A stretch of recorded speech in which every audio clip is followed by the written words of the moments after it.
Pertama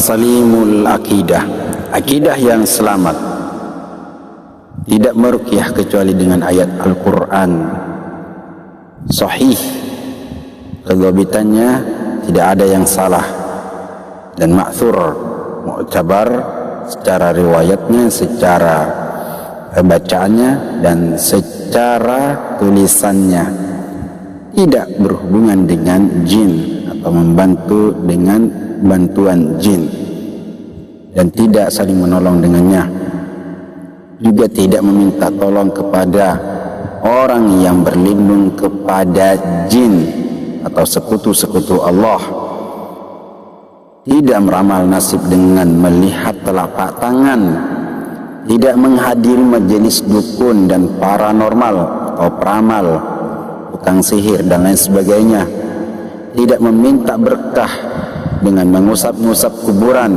atau keramat, pohon, batu, hanya untuk mendatangkan sesuatu yang tidak ada manfaatnya, tidak meminta tolong kepada orang yang telah dikubur atau orang yang sudah mati, tidak bersumpah dengan selain Allah. Ya, contohnya wabin nabi wabil ardi wasyamsi wallahi bil Quran, atau saya bersumpah dengan Al-Quran. Juga tidak tasaum, merasa sial karena melihat atau mendengar sesuatu, ya, dan mengikhlaskan amal hanya untuk Allah. Itu syarat-syaratnya. Mengimani rukun iman dengan semurni-murninya, beriman kepada nikmat dan siksa kubur, mensyukuri nikmat Allah saat mendapatkan nikmat itu sendiri, bukan hanya melihat nikmat yang Allah berikan, tetapi melihat kepada siapa yang menurunkan nikmat itu sendiri, menjadikan setan sebagai musuh Allah yang sangat nyata, tidak mengikuti langkah-langkah setan dan para dukun dan ahli sihirnya, menerima dan tunduk secara penuh kepada Allah, dan tidak bertahkim menghukumi kepada selain yang diturunkan Allah, hamba-hamba Allah yang dimuliakan. Kedua, sahihul ibadah, ibadahnya harus benar, ya, tidak sungkan untuk azan. Ada sebagian orang yang tidak mau azan karena kapasitasnya, atau memang dia seorang publik atau tokoh atau seorang syekh atau seorang imam, meskipun, ya, tidak boleh. Ihsan dalam taharah, berbuat baik terhadap binatang dan lain sebagainya, tidak menyiksanya atau lain-lain sebagainya. Contoh, kita menyembelih binatang tersebut dengan sesuatu yang tidak ihsan, tidak baik. Kemudian bersemangat untuk sholat berjamaah, bersemangat untuk berjamaah di masjid, ihsan dalam sholat namanya. Qiyamul lail, minimal sepekan sekali, minimal, walaupun tidak harus setiap hari, adalah, ya kan. Kemudian membayar zakat, berpuasa fardu, berpuasa sunat minimal sehari dalam sebulan, ya, walaupun tidak harus 2 kali seminggu, ya. Intinya adalah juga komitmen dengan adab tilawah, khusyuk dalam membaca Al-Quran, mentadabburinya, memaknainya, mengamalkannya, mengaplikasikannya dalam setiap harinya. Khusyuk dalam membaca Al-Quran, Allah telah menyinggungnya dalam surah Al-Baqarah ayat 121, ya. Kemudian hafal 1 juz Al-Quran minimal, ya. Juga komitmen dengan wirid atau bacaan-bacaan tilawah hariannya, juga al-ma'suratnya, doa-doa dan zikirnya, tidak kering mulutnya dalam mengingat Allah. Juga berdoa pada waktu-waktu yang paling utama, syarat diterimanya doa kita. Berdoa pada waktu-waktu yang utama, di saat doa kita diterima oleh Allah, posisi dan tempat serta kondisinya harus menutup kemungkinan diijabahnya doa kita. Juga menutup hari-harinya dengan bertaubat dan beristighfar kepada Allah. Niatkan pada setiap melakukan perbuatan adalah ibadah. Menjauhi dosa-dosa besar yang Allah sangat ingkari hal demikian. Rutinkan zikir pagi, hari dan sore. Hamba-hamba Allah yang dimuliakan Allah, zikirlah kepada Allah dalam setiap keadaan. Memenuhi nazar juga bagian daripada hal-hal yang cinta kepada ibadah. Jika memang dia berjanji untuk mengamalkan sesuatu, kemudian Allah mengabulkannya, dia bernazar walaupun bukan syariat Islam sebenarnya. Baik, menyebarluaskan salam, afsus salam bainakum, termasuk hak seorang muslim. Menahan anggota tubuh dari segala yang Allah haramkan. Beriktikaf pada bulan Ramadan, salah satu hal yang dicintai Allah. Jika mungkin mempergunakan siwak ahsan ya dalam bersuci ya, agar gigi dan mulut kita terjaga dan sehat. Senantiasa menjaga kondisi taharah jika memungkinkan, ahsannya seperti itu, sebagaimana Imam Syafi'i rahimahullah. Baik, hamba-hamba Allah yang dimuliakan, 3, matinul khuluq, akhlak yang sangat baik dan mantap. Tidak takabur, sombong, tidak imah atau asal ikut, tidak punya prinsip dan konsep dalam kehidupannya sehari-hari. Tidak dusta dan berbohong, tidak mencaci maki, tidak mengadu domba sesama muslim ataupun sesama binatang itu sendiri, tidak ghibah, tidak memotong pembicaraan orang lain tanpa haknya, tidak mencibir dengan isyarat apapun atau mengumpat seseorang hingga menyinggung perasaannya, tidak menghina dan meremehkan orang lain hingga membawa kebencian dan permusuhan, tidak menjadikan orang buruk sebagai teman ataupun sahabat, karena ini akan merusak muruah kita. Menyayangi yang kecil, menghormatinya, menghormati juga yang besar bagi yang kecil. Kemudian memenuhi janji-janji kita. Birrul walidain lebih sangat disarankan dan dianjurkan oleh Allah dan Rasulnya. Menundukkan pandangan ketika melihat kemaksiatan ataupun wanita yang menyingkapkan pakaian-pakaiannya hingga membuat fitnah kepada sesama kita laki-laki umumnya. Baik, menyimpan rahasia ahsannya lebih baik seperti itu ya, supaya tidak menimbulkan permusuhan, fitnah dan lain sebagainya. Menutupi dosa orang lain, aib, dan juga tidak menggibahnya ya, karena dosanya luar biasa ya, parahnya. Memiliki ghirah, rasa cemburu pada keluarganya ya, artinya cemburu untuk mengamalkan ibadah-ibadahnya boleh cemburu, mengamalkan ilmu-ilmunya boleh cemburu. Memiliki ghirah, rasa cemburu pada agamanya ya. Baik, hamba Allah yang dimuliakan, yang keempat adalah qadirun alal kasbi, punya usaha sendiri dan tidak mengandalkan kemampuan orang lain atau mengharap kepada orang yang paling di atasnya. Hal ini termasuk hal yang dilarang. Wala tas'alun nas asya' man a'la minkum wa la tandur ila man huwa a'la wa tanzur ila man huwa asfala minkum, itu hadisnya. Baik, menjauhi sumber penghasilan yang haram dan tidak memakannya ya. Al-bai' al-haram sangat-sangat diharamkan Allah ya, wa halallah wa harrama riba, dan ini sangat jelas ya. Di antaranya menjauhi riba, memakan harta riba, baik yang sebagai saksinya ataupun orang yang memenuhi riba itu sendiri. Menjauhi judi dengan segala macam aspek dan jenisnya, menjauhi juga tindakan penipuan. Kemudian hamba Allah bayarlah zakat, menabung meskipun sedikit ya. Tidak menunda dalam melaksanakan hak orang lain, menjaga fasilitas umum, menjaga fasilitas yang khusus. Hamba-hamba Allah yang dimuliakan, kemudian nomor 5 adalah berwawasan luas atau mathaqaful fikri, baik dalam membaca dan menulis Al-Quran, paham maknanya, minimal membaca 1 juz tafsir Al-Quran dan bisa memahaminya, contoh juz 30 lah ya kan.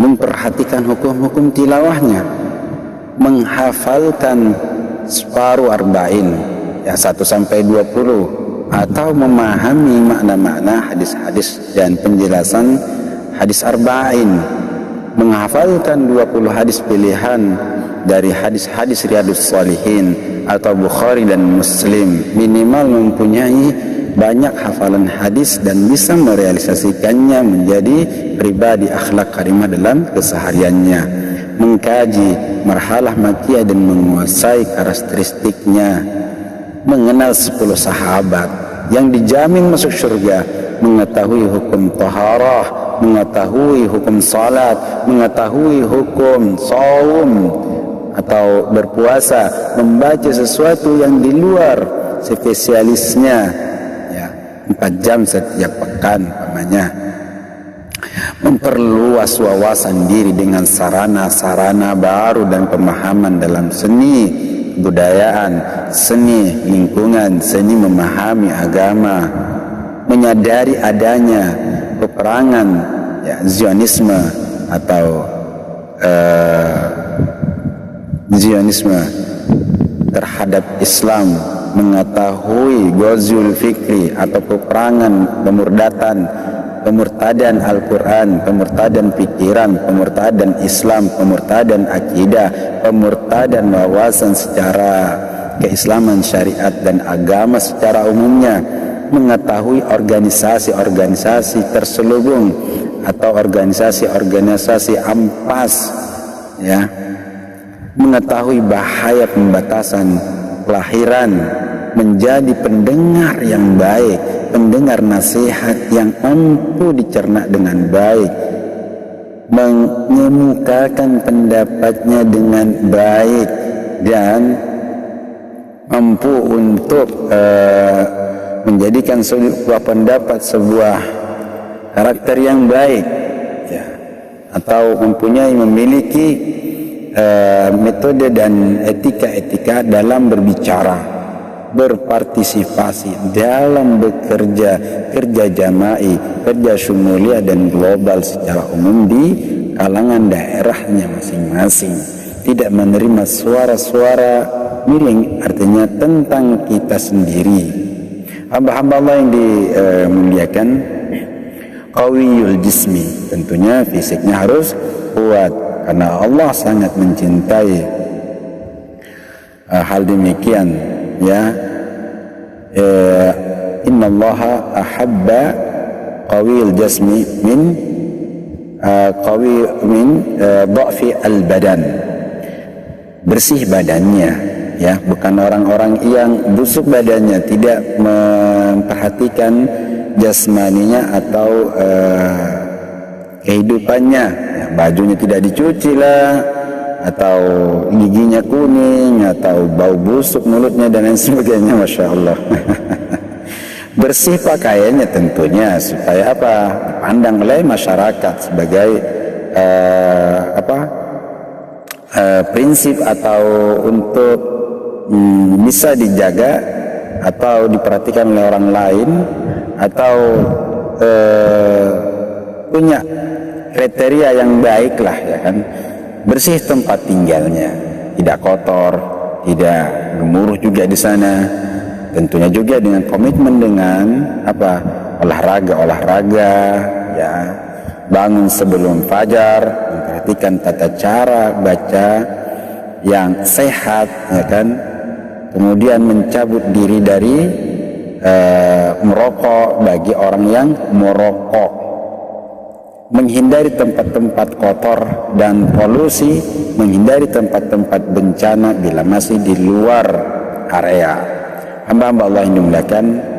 Kemudian yang ketujuh adalah mujahidun binafsihi, menguasai dirinya sendiri, muhasabah juga, muaqabah, mujahadah, menjauhi segala hal-hal yang Allah telah haramkan dan melaksanakan segala perintah-perintah Allah, menjauhi tempat-tempat bermain yang haram ya, contohnya anak kita kalau mau main-main di tempat yang terbuka, di sana adanya maksiat-maksiat, ada pornografi dan lain sebagainya. Juga tempat-tempat yang ramai seperti lapangan, mall dan sebagainya, ya, banyak sekali tempat-tempat yang tidak boleh kita harus datangin. Menjauhi tempat-tempat permainan, tentunya permainan anak-anak seperti yang di atas kita telah kemukakan, haram, ya, haram hukumnya, karena adarru min maslahatihi. Menjauhi tempat-tempat maksiat, tentunya seperti perjudian, tempat perzinaan dan lain sebagainya. Ya, tapi ada juga sih di tempat pijat plus yang ini yang masih terselubung, yang tidak diketahui kepastiannya. Hamba-hamba yang dimuliakan, 8, munazzamun fi syu'unih, teratur urusannya, teratur dalam mengatur diri dan orang lain. Sebagai publik, dia tentunya harus memperhatikan dirinya terutama, lalu orang lain, ya. Ibda binafsik, mulailah dari kamu sendiri awalnya, memperbaiki penampilan, performanya harus kuat sehingga dapat mampu dipandang orang lain bahwa hal ini sangat baik, ya. Bila mana disampaikannya kepada orang lain, maka mudah untuk diterimanya. Tidak menjalin hubungan dengan lembaga-lembaga yang menentang Islam. Banyak sekali di Indonesia ini, contohnya Islam Nusantara, yang tentunya banyak kesururian, khafiyah, al-mudar di dalamnya, ya, mengatasnamakan Islam itu banyak di kalangan kita. Namun tentunya Islam seperti yang mereka harapkan adalah Islam hanya untuk menentang, Islam yang hanya untuk memusuhi orang Islam sendiri, dan Islam tidak akan tegak hingga orang Islam itu sendiri mundur dari pemikiran-pemikiran yang salah, hingga dia merubah 100 derajat hanya untuk Allah, cintanya hanya untuk Allah dan Rasulnya, bukan hanya untuk dirinya semata, ya, tetapi cintailah Allah dan Rasulnya semata, dan seluruhnya hanya untuk Allah dan Rasulnya. Walaupun dia mencintai dirinya, harusnya, tentunya, wajibnya dia harus mengedepankan cintanya seutuhnya dan seluruhnya hanya untuk Islam itu sendiri, Allah dan Rasulnya. Hamba-hamba Allah yang dimuliakan, 9, harisun ala waqtih, menghargai waktu, memperhatikan waktu, dan disiplin, baik itu bangun pagi, ya, membereskan tempat tidurnya, menghabiskan waktu hanya untuk belajar, karena belajar itu tidak ada batasnya hingga kita mati, ya, hatta ya'tiyakal yakin, hingga datang kepada kamu petunjuk Allah yang Allah ridai, yang Allah rahmati dan Allah berkahi. Baik, terakhir adalah kita harus nafi'un li ghairi, bermanfaat untuk orang lain, untuk sesama, ya. Ihris ala ma yanfa'uk, nafi'un li ghairi, itu yang penting bagi kita, bermanfaat untuk orang lain, dan tentunya melaksanakan hak kedua orang tua kita, ikut berpartisipasi dalam kegembiraan kaum muslimin bila mana itu sangat mendukung untuk agama Islam itu sendiri, bukan untuk menjatuhkan agama itu sendiri, ya. Membantu yang sangat membutuhkan, yang sangat, ya, bukan yang membutuhkan saja, tetapi ada yang lebih daripada itu. Boleh kita memberikan sesuatu, baik memberi petunjuk orang yang tersesat atau orang yang kesasar dalam beragama, menikah dengan pasangan yang sesuai syar'i, tentunya bukan orang yang menistakan agama, mendurhakai Allah, tukang maksiat, ahli sihir dan lain sebagainya. Masya Allah, hamba-hamba Allah yang dimuliakan, itu dari sekian hal-hal yang perlu kita perhatikan di dalam syarat-syarat ruqyah itu sendiri.